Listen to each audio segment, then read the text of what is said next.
5 gears is the methodology used by Podler to read humans as if they were the most sophisticated animals or the most exquisite works of art, of which they're most certainly both. The 5 gears are kind of like 5 lenses, 5 different ways to see truth about humans.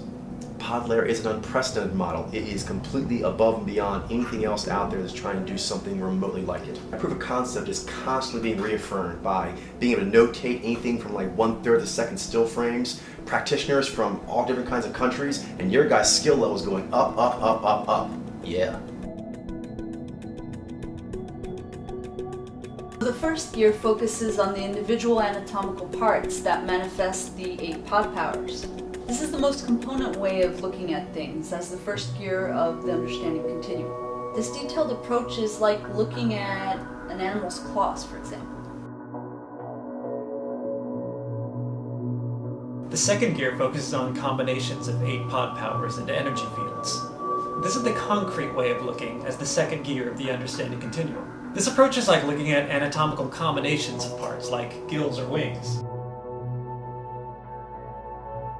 The third gear focuses on actual cognitive configuration designs, of which humans are each one of 16 different possible basic ones. This is a tacit way of reading people, as it follows with the third gear or third position of the understanding continuum. This is like noting an overall anatomy of an animal in action or an overall motif of a work of art. Mojo reading gets into self-mastery because you have to do things like getting rid of biases. Reading people, reading Mojo is also a huge energetic effort, like composing a symphony or a great athletic endeavor. Once you get past the common mistakes of technical misreads, most of the mistakes that people make have to do with personal development, lack of clarity, lack of confidence. The fourth gear focuses on developmental riff categories of the Mojo designs. This is an artistic way of looking as the fourth gear of the understanding continuum. So this approach is like contextualizing a painting with another group of relevant paintings in order to compare and contrast.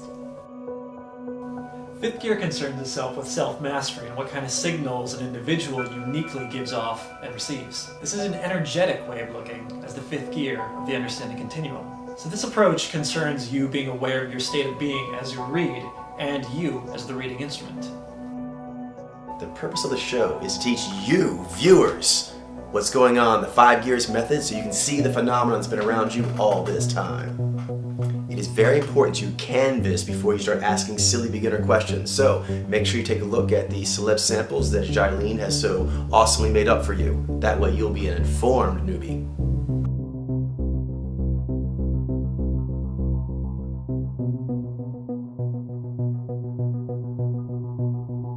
The first gear of Mojo reading is the most specific and has to do with the individual pod powers of the psyche, 4 of which are conscious, 4 unconscious, and in different hierarchies for different mojos. The pod powers of the psyche are Nai and Vi, Ji and Z. We have Zai and Jai, as well as Ni and Vi. Pay attention. Disengaging to the left or left head tilts indicate the conscious use of one of the 2 subjective perception powers, Nai or Vi. Nai is part of the worldview map that is concerned with the unknown, so accessing it gives you a dreamy aspect. Vi, which is a power that I have, is the worldview map power that is concerned with memory and details. And when accessing that power, you have a concerned check aspect. Eyes disengaging to the right, or right head tilt, indicates the conscious accessing of the subjective discernment powers. Jai is the part of the compass that has to do with personal values, so accessing it gives one a more dreamy drift. Zai, which is what I have, is the part of the compass that has to do with personal logic, so accessing it gives it more of a crisp check. Perk up, which also includes lifting of the carriage, indicates one of these powers, the objective perception powers, being used. V, here, which is what I have consciously, it has a concern with the 5 senses and visceral details, so it has more of a kinetic pop to it when it does its thing. Ni, which I do not have consciously, it has a perky, sort of bouncy lift to it because it's concerned with intangible abstractions, giving it a magical quality. I like it. Over here we have the objective discernments, which are G and Z. They're concerned with moving the environment, steering it, making it do what we want, and therefore it does a lot with articulation. Z is the articulator that is concerned with logic, expressing things outwardly in a universal, empirical fashion. It's bracing. That's not what you're seeing right now. G is the values-based articulator. That's what I have. It is butter, baleful. Grimaces, rictus, and shrugs are all indications of the use of discernment powers. Zai and Zhai, grimaces, rictus, and shrugs will be all to the right side, and it will be with a warm resonation with the Zhai and a cool resonation with the Zai. G and Z, grimaces, rictus, and shrugs, will be to the left side, and they'll have a warm, persuasive quality to the G and a cool and bracing quality to the Z. Values-based powers are concerned with emoting, and they do this in an aware and an unaware way. Zhai emoting, which is what Xiaolin does, is unaware and it's designed to resonate personal valuations. Xi emoting, which is what I'm doing, is aware and it's designed to move dynamics. I know what you're thinking. This is like so many words to remember, so many complex things to figure out. But if you're studying anatomy of the human body, you'd have to learn those components, otherwise you wouldn't know what's going on. If you want to know what's going on in your psyche and other humans, you have to learn these words. As you drink in these celebrity samples we've made available to you, as well as ourselves, you will develop a connoisseur's palate for the pod powers of humans.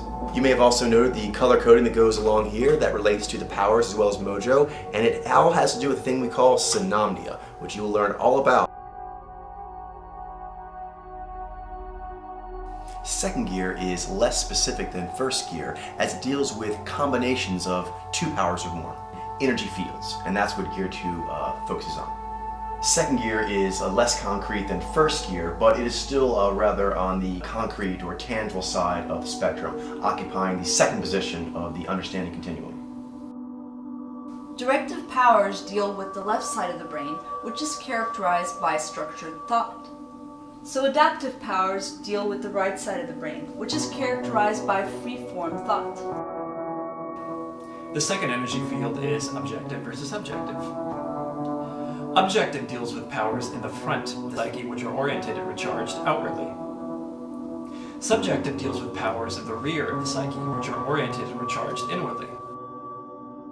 The third energy field we'll talk about is logic-based versus values-based. This has to do with which decision-making process you favor. The logic-based powers are Zai and Z, and they are focused on impersonal decision-making criteria. Then you have the values-based powers of Xi and Zhai, and these are focused on personal human values in the criteria of decision-making. The fourth energy field we'll talk about is the interpretive versus literal energy field. This has to do with your preference in perception modality. The interpretive powers are Nai and Ni, and they are focused on pattern-based information. The literal powers are Vi and Vi, and they are focused on detailed information and perceptions. So the fifth energy field we're going to talk about is perceiver versus discerner. Lead perceivers, like Coach, have a perception power as their strongest power. Lead discerners, like you and I, Demas, have a discernment power as their strongest. Yin-yang refers to the binary flow of energy, like a vast mosaic of intersecting ones and zeros that makes up complex creatures like ourselves. Yang characteristics include directive, objective, literal, logic-based, discerner, cold, firm, and solid. Yin characteristics include adaptive, subjective, interpretive, values-based, perceiver, warm, flexible, and liquid. We've now done a little quick overview of Gear 1 and Gear 2, so that ends the more concrete or detail-oriented gears. You'll need to have a basic fluency of these in order to understand the upcoming gears. We're now going to get into the higher gears. In order to really have an understanding of them properly, you need to have had a fluency or a studying of several thousand samples. So for right now, this will be mainly conceptual for you, but you'll be working your way up towards it. And once they've done that, they can start hanging out in the tacit artistic spiritual terrain. So Gear 3 gets into the specific mojo configurations. There are 16 mojo designs and 32 gender mojos. So these designs expand into infinite variation, but it is all still dependent on a mathematical relationship to the original Mojo design. Fourth gear requires more samples, so the cross-referencing compare and contrast abilities of fourth gear can work their magic. With fifth gear, you need to constantly come to equilibrium with the productive harmony of natural law, which, as we all know, is easier said than done. This is a lifelong journey that you must be an eager seeker to do right.